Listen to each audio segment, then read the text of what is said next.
Hello, all you hardcores out there. How are you doing? It's Big P here, the voice of hardcore boxing. But you already know that, don't you? Because that's why you tuned in, didn't you? You little piglets. Today I'm joined by my good friend from London, Terry. How are you doing, Terry? How you doing, mate? You all right? I'm all right after the week. Mate, after the last I'm week. loving the watch, though. The watch? Yeah. What watch? The one you're wearing. Oh, you like that, yeah? Yeah. Well, it ages that now. I know, man. I like the black on black. That's a good look. Terry, it's dark green. I'm colourblind then. It's Brooklyn's dark green, you madman. You need your eyes tested. British Racing Green? British Racing Green, yeah, that's what it is, isn't it? Yeah, Brooklyn, yeah, or something like that. Well, get it black on black then. There you go. I've had a black on black one. I've had a brown on cream. I like Breitling, don't I? Like them. Yeah, because Breitling. Breitling, yeah. Good Yorkshire brand, Breitling. Breitling, yeah. Breitling, yeah. Can't spell it. I don't know how to work any of it, but anyway. How have you been keeping during this lockdown? Have you still been doing some training, Terry? Yeah. Last time I trained was Saturday. I mean, it was all right, man. You know, still got that porky strength, and even with the gyms being shut, can still hit a 120 bench. So I'm 120 bench, is that what you're doing, Terry? Yeah, but I'm trying to build. I want to do 160 before I top out and go. How many reps is that? So 120 I can do for a double, and then 100 I could go 6 or 7 if I really wanted to. Well, let me ask you this, because I was going to ask Mickey overnight. When I was doing the first big centre Saturday when I was 23, I ended up as a gym orderly, or 11 stone wet through, and I did a 110 bench for 2 reps. So I'm 13:11 this morning. I've been in here. Can't do 80, but I haven't trained for ages. I can't do 8. I can't get 82 reps. So I've got weaker as I've got older.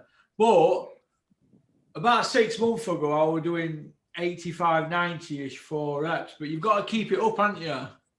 Well, I think there comes a point after 35, you've got to start training smarter. Yeah. So for example, I try not to. If I'm going to go heavy, I don't do more than 5 reps because I'm not trying to impress anyone. So I just need the 5 reps are enough for the body to adapt. Yeah.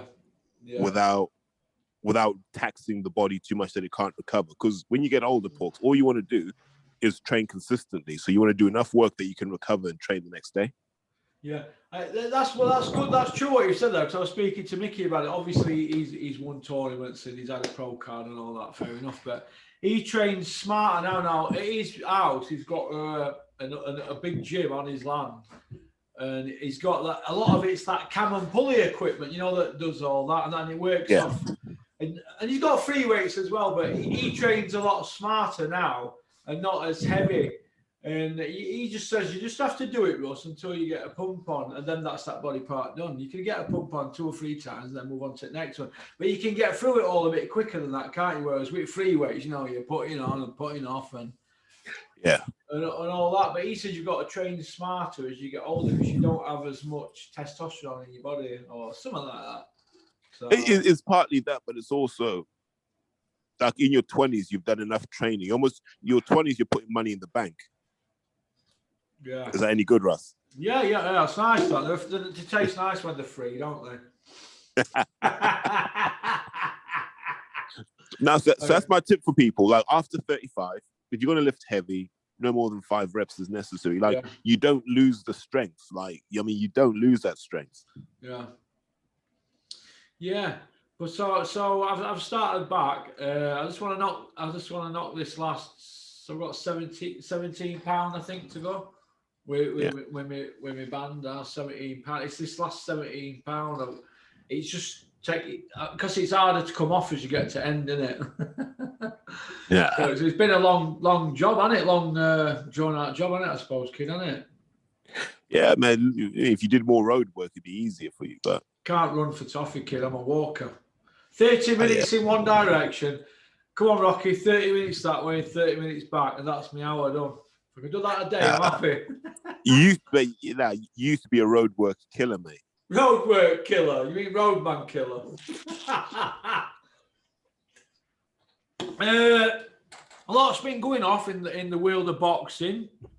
Yeah. We'll jump straight in with the Matchroom show at the weekend and all the shenanigans around it. I heard Coogan. Well, first of all, I heard Coogan were drunk at the after party at the weekend, and he's had a bit of a pop at somebody who works at Matchroom Boxing YouTube. Forgot the kid's name. It'll come to me. But Coogan, is he playing the tough guy again? I can't play this because it's a voice text. He's playing the tough guy again, Coogan, throwing his weight about. Cougs, why don't me and you get at it on Mickey Theo and John Fury's undercard, Coogan? You versus me, once and for all. Come on, Coogan. We've never had a proper fight in our lives. Let's get at it. Fought fans that day. Fought fans. Yeah, man. Live on IFL, man. You do crazy views. And Coog, crazy view. But I'd do what mate. I'd do one of those with Hearn. I'd love that. Yeah. Yeah. Do that for charity. Me versus Hearn. The promoter versus the troll. Whatever they want to call it, man. Let's do that for charity. The Hearninator. Oh, yeah. He can be Eddie Hearn. He can be Eddie Hills. I don't care which one shows up. Right, then. Straight in with it. Balls deep. Matthew Hatton's the trainer. Campbell Hatton's the nephew. Ricky Hatton's the dad. Fighting a kid. A super bantam. Jumping 3 weight classes. And he's Norton 4. The first opponent were Norton 10. What's going on, Terry? Look, we're going to keep seeing this, right? You know, we'll see it. We saw it with Conor Ben. We're seeing it with Campbell Hatton. I'm sure as soon as Rocco Froch can throw a 1-2, you'll see him on Sky Sports as well. No, he won't. I've already done and I tell you why. Why? Hearn's looking for anything that sells is what Hearn's looking for. You know, when Campbell Hatton boxes, you get wall-to-wall coverage of Ricky as well, and Ricky still has the attention of the British fans. So they'll keep dragging Campbell Hatton out to do all of this stuff instead of doing what they should do, which is letting him fight on small hall shows up north and building his name. Yeah, build him up and putting him in with kids that have had that are like 8 and 15 or 7 and 12 instead of. He's not ready for that. No, he's way off that. I mean, way off it. I mean, we obviously everybody's seen Eddie Hardy on my channel. He won that tournament, didn't he? But Eddie smashed him up. He's a southpaw from Woodlands in Doncaster, John Loosemore's fighter. But Campbell Hatton's not fighting people who've had a win, and he's not stopping these guys. So he's way, way, way off, isn't he? He's worse than what Conor Ben were, I think. You?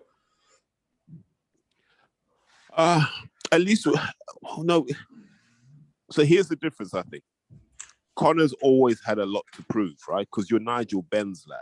Yeah. And you grow up in a foreign country, whether it's Spain or Australia, you grow up in a foreign country, you're Nigel Ben's dad, you're getting tested regularly, right? Yeah. When you're Ricky Hatton's kid, I think you get squeezed because it's Ricky. And you're growing up in Ricky's home territory, like you're kind of protected. So I don't think he's had to conquer the adversity that someone like a Conor Ben or a Eubank Jr. has had to conquer. Do you see what I mean? Yeah. So I think we're going to see it with Campbell Hatton. I think the real risk with Campbell Hatton is that he will go rounds as a young man. And as a young man, you don't want to go rounds because that's mileage on the clock. Yeah. So that would be my worry about him. I don't know. And I don't want to judge him yet. I always said I want to give him 2 years. And after 2 years, I'll know whether he's any good or not. Don't you rate him then? Don't know yet, honestly, Russ. Yeah. And I don't want to be cruel and say, oh, well, he's not knocking out grown men, therefore he's not any good. No, I want to give him 2 years. Do you think he'd have been better off going up to EIS and having some time up there, or don't you think he were good enough to get in the team? I don't think his style's compatible, and the GB guys they're not flexible. You have to be a 1-2 guy.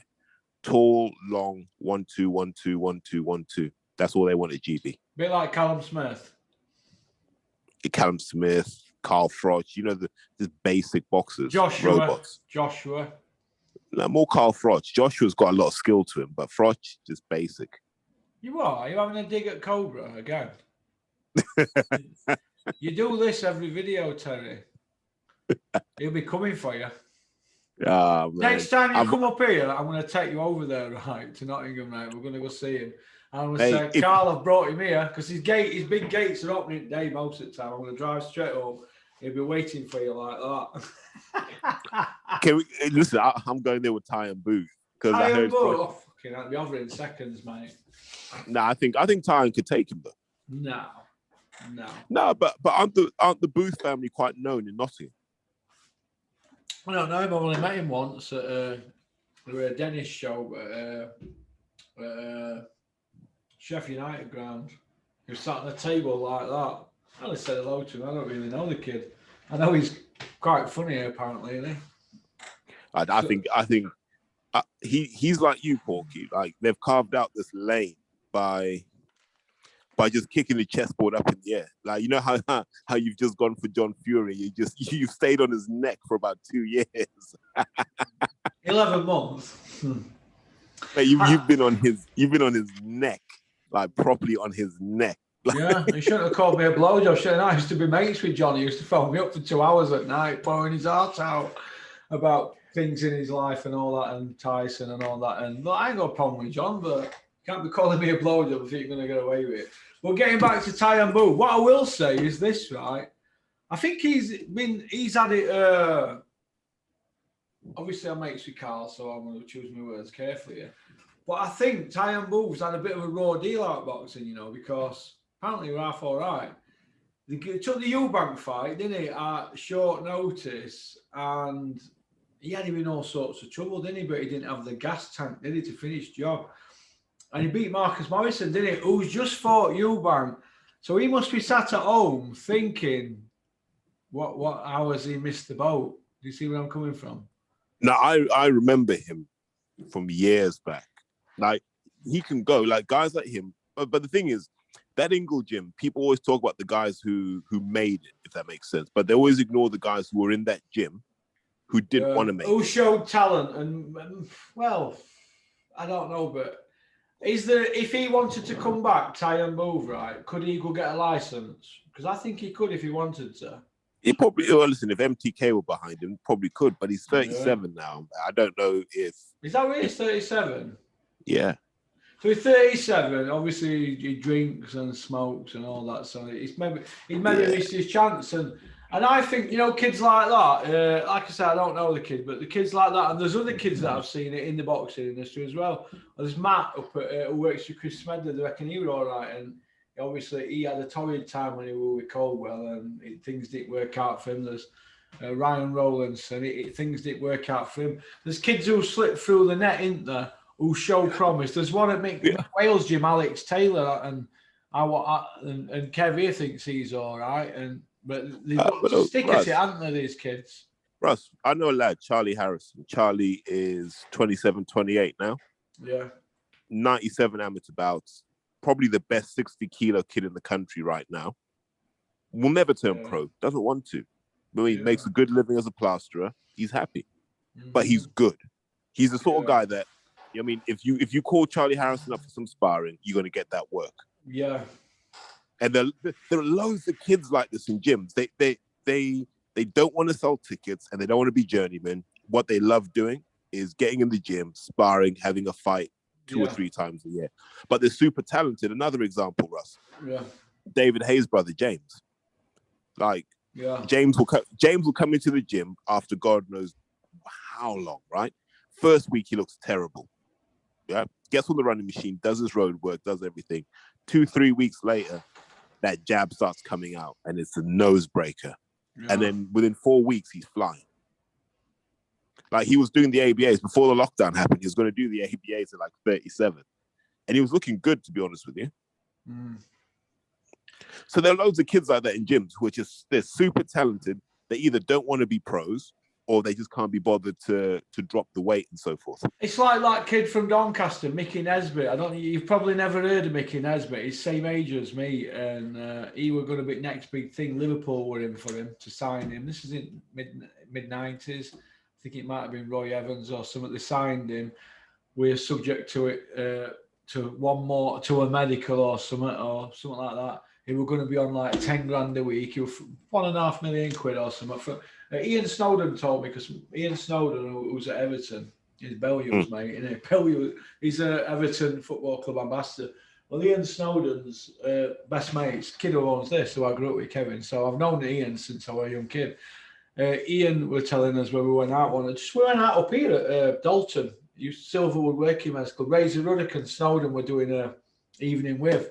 So we all got drunk. And he was telling me a story about Mickey Nesbitt. And he was ready to go to Liverpool, but he went out one night before. I can't remember what happened. I think he got blind drunk. Something happened. And Liverpool put plug on him and never recovered. But everybody was saying he'll play for England. And I remember being at school when I was at comprehensive and hearing stories about this kid. There's loads of kids like that in there that slip through the net. I mean, it's like that old cliche that Robert De Niro in that film A Bronx Tale. The worst thing in life is wasted talent, isn't it? Yeah, my mate was like that. So one of my best friends growing up, hell of a footballer. Like, yeah. Right, so him and I used to play in midfield together, right?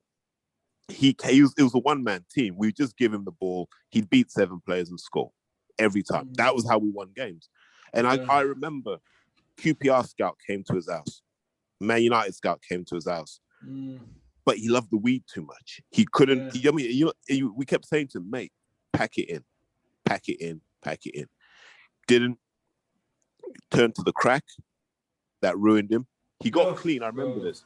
So I remember in about 2003, Russ, he got clean. He'd been on the stuff for about 7 years. He got clean, started playing football again. Now, I think it was Oxford City were looking at him, going, if he stays clean, we might sign him, because he could still play. Yeah. Like any position could play. But then he relapsed. And now you see him, mate. He's in his early 40s now. And he's on death's door, and it's sad to hear. Sad to see as well.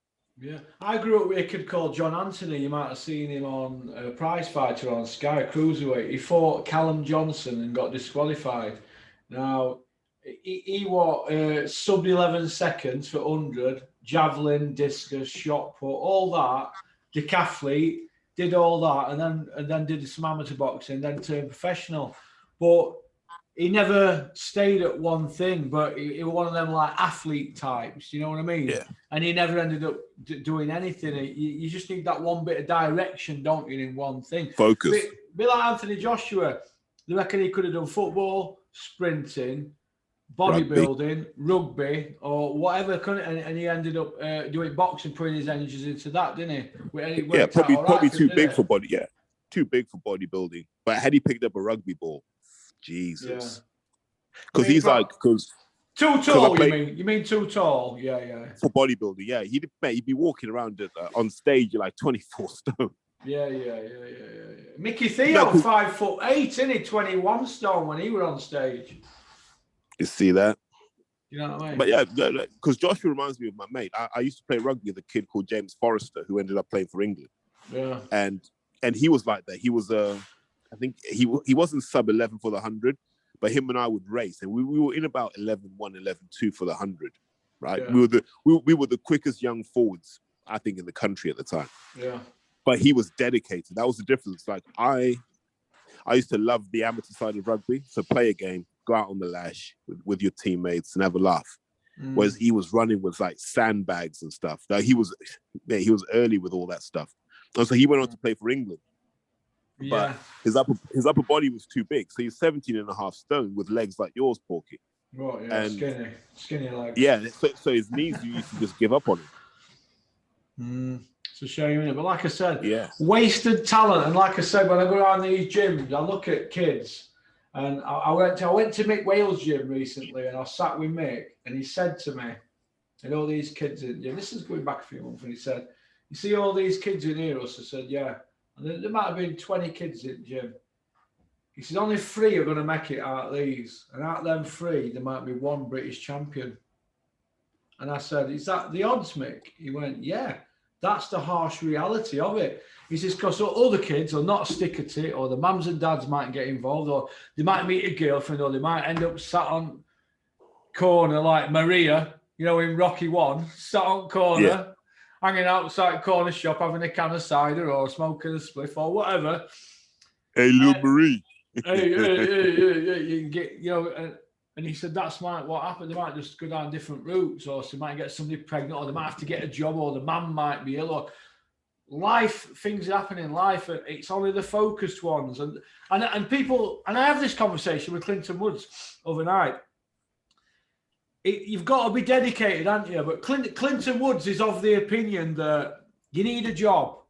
Clinton said to me, and this is at weekend, he said to me, he can't understand why fighters, why do they need sponsors? He says, Russ, why do they need sponsors? He says, get up in the morning, do your own, go to work. You come home from work, you go to gym. Some people do that who've got a normal job anyway, who are not fighters. He says the only time he stopped plastering was when he fought Roy Jones. After the Roy Jones fight, he had to take it serious. Now, after the Crawford fight, I think, Clinton will probably correct me on this if I'm wrong. I think it was after the Crawford fight, then he's got in some sponsors, and he did strength and conditioning today, but he still found himself bored. He says, because you run 36 minutes, then what do you do then? You're waiting about, aren't you? So you're going to work, or you do strength and conditioning, then at night you spar or whatever. He says, you've got all day. He says, why do they need sponsors, his argument? And I see where he's coming from. He says he thinks it's because people want to strut about and think that the boxers, when really they should be at work, shouldn't they? You see, does that sound right? Have I got that wrong? Yeah, no, you're right. Look, someone asked me once, what do I look for in a fight? And they thought I was going to say, like, I look for genetics. And I said, you know what? I look for consistency. Yeah. Because consistency beats everything else. Like, the best people I've seen are the guys who were just consistent. Yeah. Like, I'll give you an example from Saturday, right? Craig Richards. Yeah. I've never known Craig to miss a training session from when he was a kid. I've never known Craig to miss a training session. Yeah. That's how you end up being Craig Richards. I get loads of stick about this, but obviously I always revert it back to Frotcher's career because I know his career more than anybody's because I speak with him and he says to me years ago, once you miss a session, it's over, you know. So what do you mean? He said, once you can't get out of that bed to do that session, it's over. And I said, have you ever been like that? He says, no, I've never missed a session. He says, but towards the end of my career, and Carl Zaggy said the same thing. When he fought Groves the first time, there were a few days where he didn't go for that big run. He went in his garage on his treadmill and he paid the price, didn't he? Or he might think he paid the price because he didn't have a great performance, but he made sure of it he covered all bases in the rematch, didn't he? He said, and that's the sign it's coming to an end. But if you've got that early doors in your career, he says it's all over. It's over before it starts. So all you boxers out there who are missing sessions and cutting corners, if you're doing that, you're in the hurt game. This is the hurt game, this. Pack it in and go get a job. I remember being 16, Russ, right? First ever rugby session. Yeah. Loved it. And I remember I'd train twice with the men, once with my junior team, and I'd be playing games on Saturday with the men, Sundays with the lads. I didn't miss anything, Russ. Even if I was injured, I'd show up at the games to show support and just take it in. And it meant that within 7 months or whatever it was, Russ, I was playing county, then I played regional, then I had England trials at under 18. Yeah. Because I just stuck at it. And I knew that I didn't want to go all the way when I suddenly realized that there were lads who were counting calories. And this is like in like 18, 19 years ago, Russ. The lads were counting calories. I remember playing at Rotherham Titans and you had all of these lads, like, who was it? Dave Strettle came along and they were more dedicated than I was because I enjoyed being a student. Yeah. And that's when I knew rugby wasn't for me. Yeah. I was like, nah, I can't do this. Yeah. So all them kids out there, just to finish off on this little chat, you know, like who we spoke about, you know, like young Alex Taylor at Mick Wales Gym. There's obviously Tyambo. We didn't work out for him, didn't it? He showed a lot of promise, didn't it? And he, like I said, he had Eubank where he wanted him, didn't he? He beat Marcus Morrison, who's just been on a pay-per-view. I think people should learn from their mistakes. You know, sometimes you can make a bad decision and it could go wrong for you, can't it? I think it's a shame. Do you? Yeah, I just say to kids, be consistent for 18 months. By then, it will just become a habit. You'll build once you become consistent that long, you build your life around what it is you love. Yeah. Whether you're a musician, because I see kids in London all the time, and these young lads are always in the studio. Yeah. Always. Yeah. It doesn't mean that they make hits every time, but it gives them a better chance the longer they're in that studio.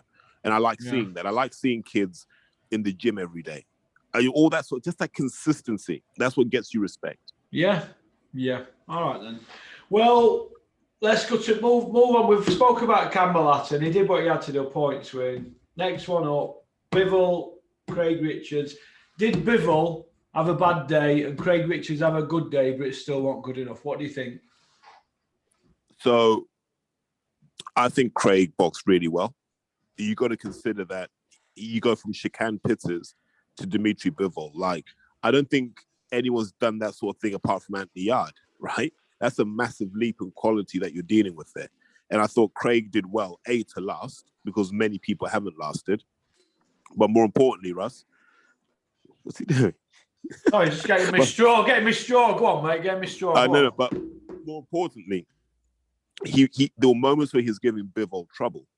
And I think if Craig had more belief, like I almost think that the second fight would be closer if they fought again.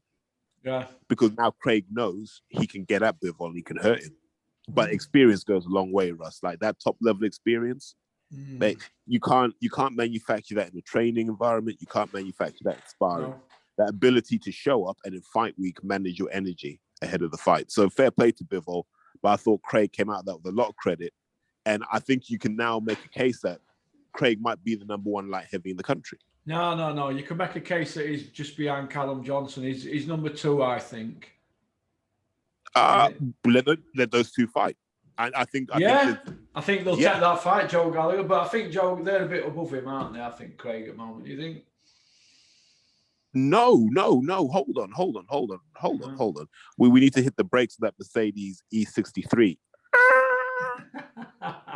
You know what you've just been on about? I had to go in a C63 the other day and I killed myself. They're nice, aren't they? Make a beautiful sound. Not very good when you're going around corners, isn't it? I said, I'll let you know, mate. 13-tip gal, then get you sent off. Fast though. No, go on, yeah. No, so look, Callum Johnson, the fight that we remember him most for is Beterbiev, right? Yeah. And he got stopped. Richards has gone the distance with Bivol. So, like, world level, they've done all right relative to where they were before. So I don't think there's a massive gap between them because what are we basing this on? Because really, who's Callum's best win? Is it Bullioni still? Well, yeah, you'd have to say that, but he's mixed in good company. He dropped Beef, didn't he? Yeah, but Richards was giving Bivol trouble too. And remember, there was a time when people were thinking Bivol would be all wrong for Beterbiev. So I'm not saying one's better than the other. I'm saying that fight makes perfect sense right now. That's a fight for the fans, that, innit? If it did happen. Yeah. I think that fight makes perfect sense right now. Okay, then. Moving on then from Craig Richards and a fight with Callum Johnson, which I'd like to see. But in mitigation, actually, Porky, one thing to note about Bivol, people forget Bivol had COVID. His whole team had COVID earlier this year. Yeah, they did, yeah. So I know that they were training and I think Bivol could only do 3 rounds before he had to take a rest. So he couldn't do a full stretch of like 8 or 9 rounds. He had to do 3 rounds rest, 3 rounds rest. Do you think that... okay, then. So it's between them two, innit, who are best in country. But I'm saying Callum Johnson. You're saying Craig Richards, yeah? Yeah. Mm-hmm. Okay. Moving on from that, the next fight I want to talk about is Natasha Jonas and what's she called? Katie Taylor, the Irish girl. Amazing what fight. Did you think? What do you think of that? And what did you think of the referee's performance? Because he's had a lot of stick on it about the headbutts and stuff, and it referee. So I thought the fight was amazing. I thought that was the fight when we weren't even talking about that was a great female fight. That was a great fight, full stop. Yeah. So credit to Tasha Jonas for finding another level. And I really respect her for that because we've watched Katie Taylor blow people away and she couldn't do that with Natasha Jonas. And Jonas was coming on in the fight as well. And I think if Tasha had more belief in the beginning and just set about Katie Taylor, I think she could have won that fight. Do you think one round cost her it? Because she switched off for one round, didn't she? So I thought she switched off for a couple. Yeah. But sometimes for me, Russ, I think you lose a fight in the beginning. Mm-hmm. If you don't set that tone. So if you remember right at the beginning of the fight, Katie Taylor just came forward and threw 4 straight punches, right? Mm. And at that point there, you needed Natasha Jonas to come straight back at her, bully her, put a forearm in her face, whatever she had to do to make it physical and let Katie Taylor know it's not just going to be a pretty boxing clinic. I think she waited too long to get physical. And because when you look at Natasha Jonas, physically, she's impressive. Yes, people talk about how attractive she is, but she's got that kind of physique where you're like, I don't think it's easy to move her about. So I enjoyed it. So credit to Joe Gallagher for revitalizing Tasha Jonas. Let's not forget that, because we all thought she was done a while ago. Mm. And she's come back. And also, man, give Joe, I like his rejuvenation, man. He honestly looks like somewhere at home he's got a Hell's Angels jacket and he's got a Harley in his driveway now. You know, he's drives a Porsche. Yeah, he's living life, isn't he, man? Sons of Anarchy Joe. Drives a nice Porsche. Joe Gallagher called it straight from the beginning, though. They never got no help with media. He called it right about what had happened with referee. He wanted to protect him from the headbutts, and she had hematomas on her head, didn't she, Natasha? And he did call it from right. Well, they weren't going to get no favors, were they? No, but that's on Natasha Jonas, though, right? Yeah. If you're going to have someone boring in with the head, put your forearm in there, put an elbow in there. That's what Hopkins would have done. He'd have made it so uncomfortable. The referee never gave no warnings, though, to Katie Taylor, did he? Okay, so but if the ref's not going to regulate, then it's Natasha Jonas's job to regulate. She should have been putting a forearm in there or whatever, just to make it uncomfortable. That's boxing. Look, Holyfield made a career out of that, of just being horrible on the inside. He did, yeah. But we don't teach that in this country. And Andre Ward. But weirdly enough, he never had to do that with Froch because he had it so easy. He did against Kessler. Yeah, but Kessler's probably the best European guy that Ward fought. You're it again, aren't you, Terry? You can't help yourself, can you? Who's got the most wins at super middleweight in the super middleweight history over world champions? Yeah, but ask yourself, why didn't Froch fight Calzaghe, or as Kessler did? Calzaghe didn't want to fight him, mate. He moved up. No, I heard Calzaghe. No. Vacated. Like Calzaghe went up to Froch's house, drove through the gates that are always open in the daytime, and said, "Listen, let's have it on the gravel." He said, "Let's have it on the gravel right now." No, he didn't. On the hard road. What did Callis-Howland say? I'd beat him on the pavement. Callis-Howland, come see me. I'll have it with you on pavement. Pavement, silver spoon boy. Do me a favour. You've had a bit of juice down you. Think you're rocky. Come see me, Calla. Come see me, Calla. I could do you a gram. Yeah, man. So I'm surprised you guys haven't partnered up, man. Like Porky and Calla's medicinal cannabis. You know what, mate? If I'd have been bang at it, he'd have been on speed dialing, mate. Him and Oscar. Oh, wow. I'd have been sending MOTs down for him every week. Right. I suppose we're left with the... Have I missed any? Main event? Tennyson getting smashed, man. Like Tennyson, Johnny Nelson's guy, Roadman Killer. Oh my God, what were all that about? Mate, like, remember we did an episode and I said at the time, don't bring people down to sea level who have been living at 8,000 feet. Yeah. Like, it's too easy for them here. And the guy just set about him. Basically just set about James Tennyson and said, let's have it. And Tennyson was like, oh, okay. And you know what that is, Russ? That's a career of having set up fights. That's a career of being spoon-fed opponents. And all of a sudden, someone showed up to fight and Tennyson wasn't ready. Yeah, it's well, he got caught cold, didn't he? I think. Well, that's what they're saying, isn't it? Nah, he didn't get caught cold. I'm tired of people saying this. Because you get knocked out in the first round, you're cold. Then sack your training team. If you walk into that ring and you're cold, sack your training team because you're not supposed to be cold. Harsh words, Terry. No, it's true though, Russ, right? No, but can you imagine, right? That's like someone saying to Lewis Hamilton, yeah, sorry, mate, you only did 15 laps instead of 23 because we just didn't put enough petrol in. You're like, no, that's your job. Yeah. Okay.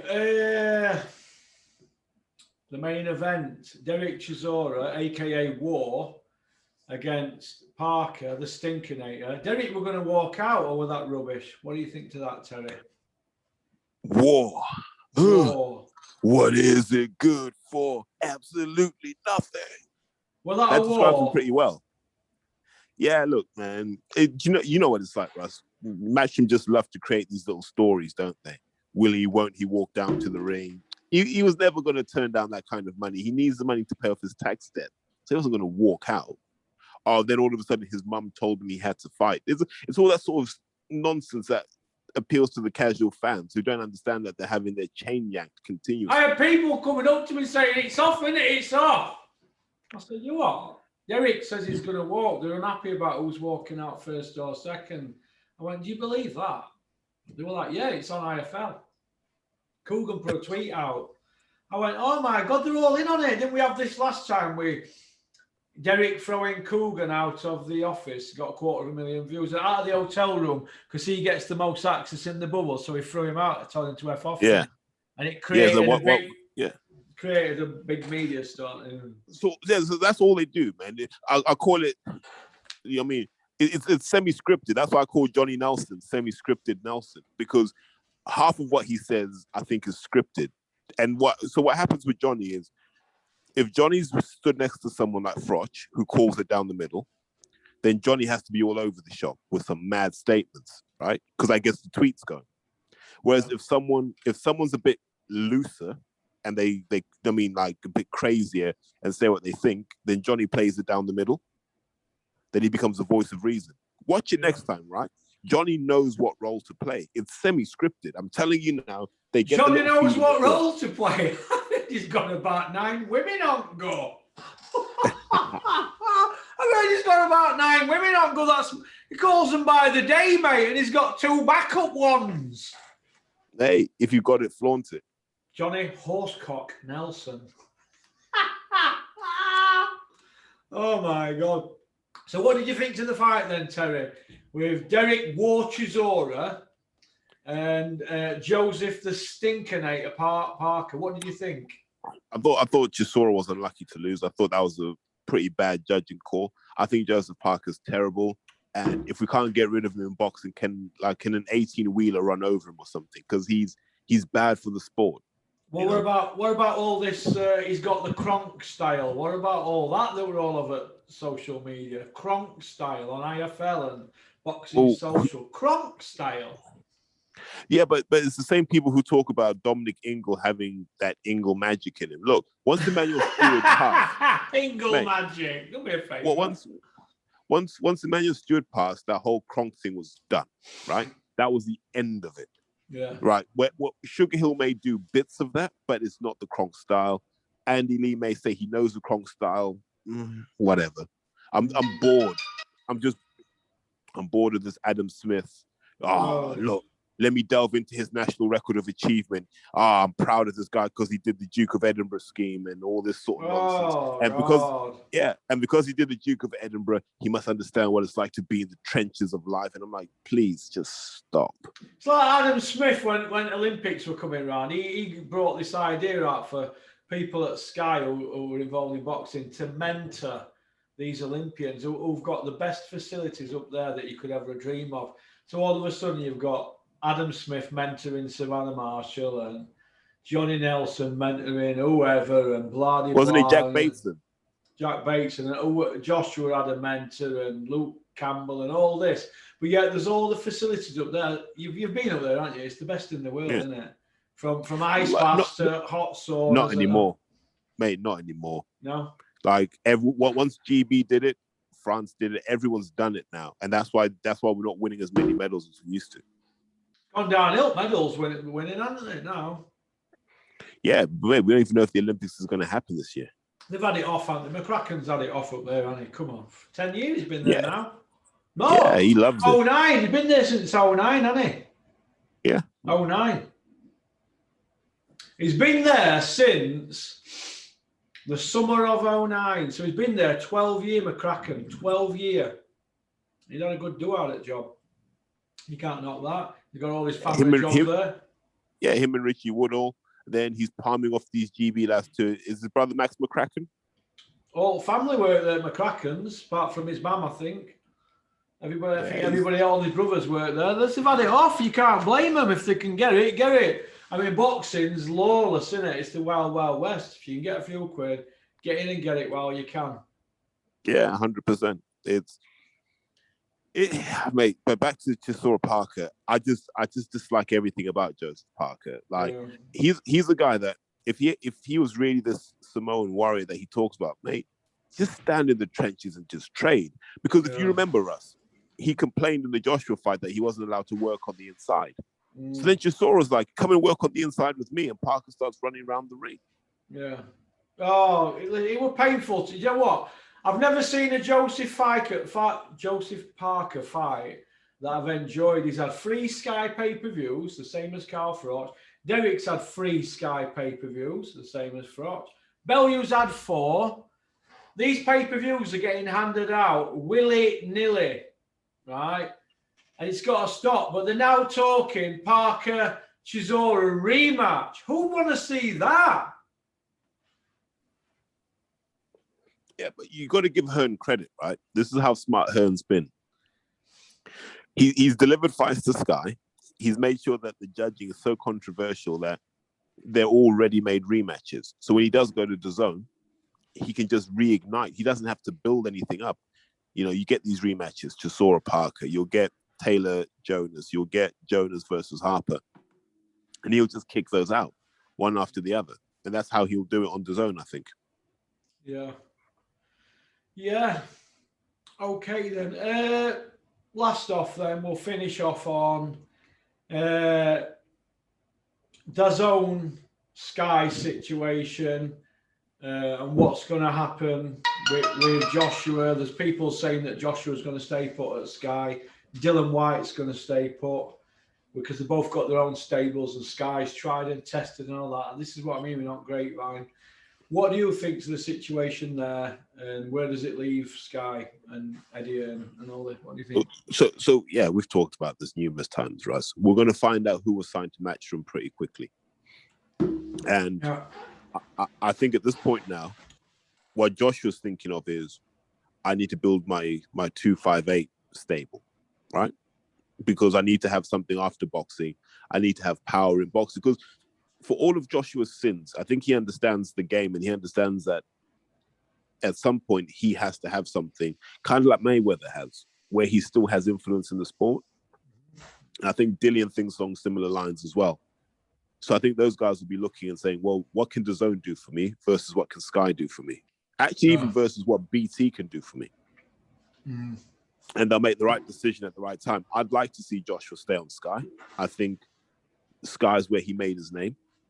And so I think it's the right thing to do. And more importantly, Russ, I don't think DAZN can afford Joshua and Canelo. I don't. That's what I was thinking last night. I thought, how are they going to pay for them both? Yeah, because think about what happens for these fights, right? Let's say Canelo's on 30 to 40 mil a fight. You got to have that money in escrow for like 8 weeks. Yeah. So that's money you can't spend as a business. Mm. That's why Eddie's waiting on Saudi Arabia to put the 150 million up, although I don't think it'll be that much. Because Matchroom don't have the cash to guarantee these purses, nor do Top Rank. So they need the Saudi money to guarantee the purses. And without that money and without the purses being guaranteed, there's no fight. Mm. So you look at that, and so DAZN will just say, "Look, we won't sign Joshua. It's not worth it for us, but we will buy the rights to his fights." So then Joshua will just say, "I'm going to stay on Sky, and then I'll sell my rights internationally as I want to." And I think you'll see Joshua take more control of his career, and you'll see Freddie Cunningham step to the fore a little bit more. Okay then. You don't want to talk about Andy Ruiz? Yeah, go on then. We'll finish off with Andy Ruiz. Let me just send this text to Stu, because I've got Stu coming on at 11:15. 2 seconds. Take these shades off. You got Stu, have you? Bright in here, isn't it? I have to put them on with that bright. It's bouncing all over. Can't see. Yeah, I've got Stu Curry coming on from Salford. I'm Barton ABC, Salford. Nice. Yeah, well, you've got to get them lads on and let them promote their amateur gyms, aren't you? Because they're the lifeblood of boxing, aren't they? Here we are. Stu, I'm running 15 minutes late, so it'll be 11:15. All right, pal. Hope you're well. Cheers, pal. Yeah, go on, mate. Just turn this light off, Terry. Turn it back there. It's only lazy the cynics. I can't be able to get off my arse. Go on, you were saying. No, I was going to say, did you see the Ruiz fight? That he looked so average against Areola, who's not even that good, by the way. Like Areola is probably the equivalent of Dave Allen. Yeah, he's got a feel of Dave Allen about him. Yeah. And Ruiz didn't look that good against him. And it makes you wonder now, how bad must Joshua have been to have lost to Andy Ruiz? Yeah, I know. Yeah, I'm looking at it like that, thinking, God, Joshua's not this roadman killer. Nah. He's manufactured and they're giving him this big, massive platform. And because he looks the part. I mean, if Joshua had a body like Ruiz, nobody would care about him, wouldn't they? Nah. So I look at that and I go, Ruiz didn't even drop Areola, probably didn't look close to dropping him. No. And I was just like, how the hell did he put Joshua down? Yeah. How? Yeah. And had Joshua running around the ring scared of him in the rematch. In the rematch, Joshua looked frightened to death, didn't he? Wowzers. Yeah, no, he was a disappointment, But then I think Lara looked good, first round stoppage. And strange how Demetrius Andrade was talking about he'd fight anyone, but never calls out someone like a Lara. Yeah. Someone who can actually box. Yeah. It's going to be interesting, isn't it, to see what happens. But I think Dylan White will be queuing up for Ruiz now, won't he? Or Derek. Any of them boys. I would, yeah. That's a good payday. If I'm Wild, I'll take that fight as well. Oh, God, Wild will light him up. Yeah. Like, I mean, Ruiz has had his 15 minutes of fame. Yeah. What happened to that kid down your way, Cassius Connor? Whatever happened to him? He had plenty to say for himself on social media. Tell you what, is he still a fighter? I don't know, man. Like, I don't even care. He's irrelevant now. Like, he's just irrelevant. Yeah. Okay. Okie dokie then. Well, listen, another good one in the bank. Yeah. I've just been looking this morning. We're on 4th of May, and after today, we'll be 7 on YouTube, 2 on members. So, and somebody were having a little dig at me the other day. I said, what are you on about? I have to do 20 on 1 and 10 members. You got 29 and 10. Somebody's still having a little dig. Unbelievable, isn't it? And I've treaded them all this month, haven't I? Mate, you can't please everyone, so you can't. Not even worth trying. A non-profit making channel. What money comes in from ads and members goes into production. And they're complaining, Terry. I can't believe it. Bothered me that for a few days, but it is what it is, isn't it? Yeah. So, but I've had somebody email me this morning. Forgot his name. Ben Yates. Ben. I don't know if you're real or not. But I think somebody sent you an email back. I'll consider it.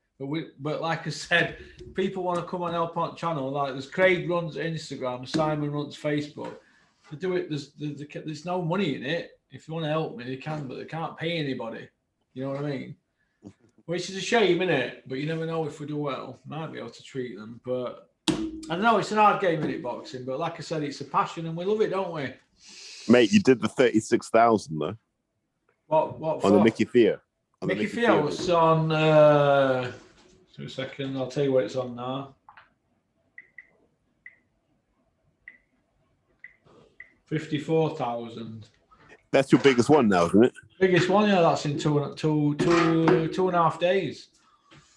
But like I said, the expense of it were the top 2 videos we've done cost fortunes, mate. I mean, but the production on them is good, isn't it? But can't do that all the time, but we can do it when we build a bit of dough up from ads and members. And it ain't that much. You've seen, haven't you? I've showed you screenshots, haven't it? There's no in it. People think, oh, you loaded, you got this car, you do this, you that.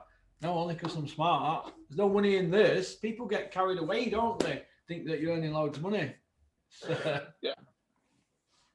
Like, I'll never tell people, I'll never tell people not to set up a channel or not to do a podcast. What I will tell them is you're doing it for passion. You're not doing it as a business.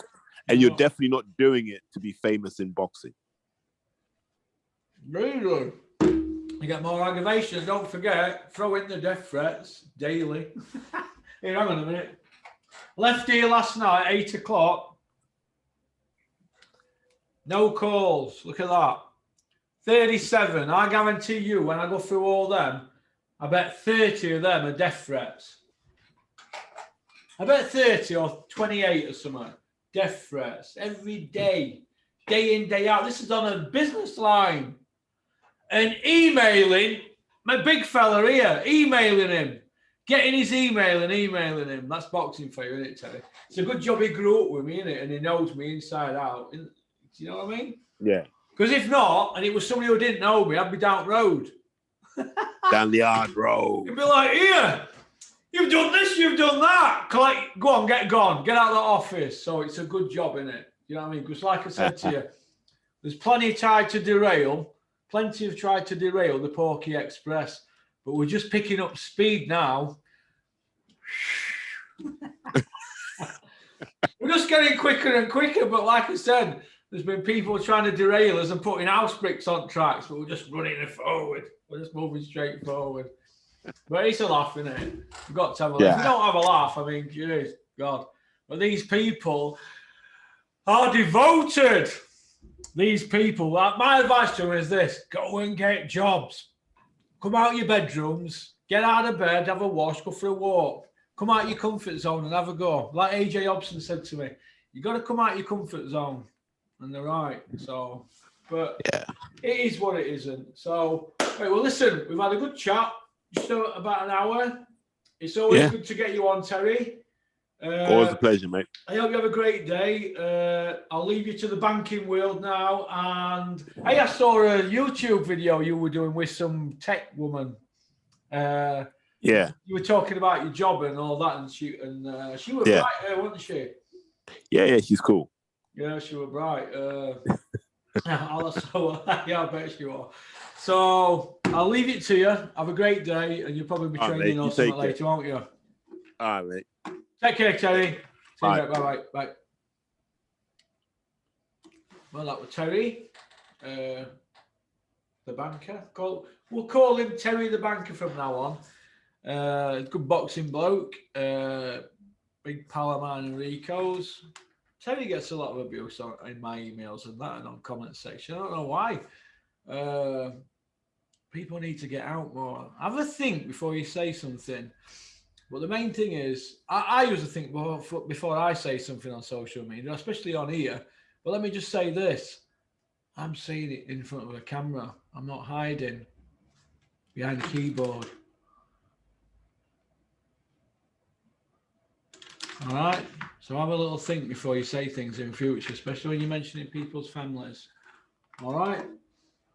One day I'm going to play these messages back on here and totally embarrass the people that leave them. And somebody on there might recognize your voice. So I'm going to say this to you one more time. If you keep leaving them, I'm going to play them because they're all saved. We have to save them here because this is a multi-million-pound business. So if you're going to keep coming around here threatening to do this and know that, it's out my hands. So stop doing it. Stop it. Because I won't be putting a statement into the police. It won't be me. It'll be somebody else, probably a female or something. So grow up. All right? Last chance. Grow up. Stop leaving them. All right? It don't really bother me, but you're going to embarrass me here. So stop it. So, right, I'm going to get Stu Curry on now from Barton ABC in Manchester. All right? This is a trainer, amateur trainer. They work for nothing. They put the time into the sport. Like Chris Smedley, your Glyn Rhodes, Richard Towers, John Fuchs, all them sort of people. And there's trainers up and down the country, Russ Gerard, people like that. Pat Barrett, I think they do stuff like that. Joe Gallagher, they don't. Oh, Joe takes a few quid out of the game, but the amateur people who train amateurs, a lot of them, they don't get anything for doing the amateur stuff. All right, so without them, the sport would be dead, wouldn't it? So Josh Whalers as well, he's another one. So people need to back your local amateur clubs. All right. Peace out.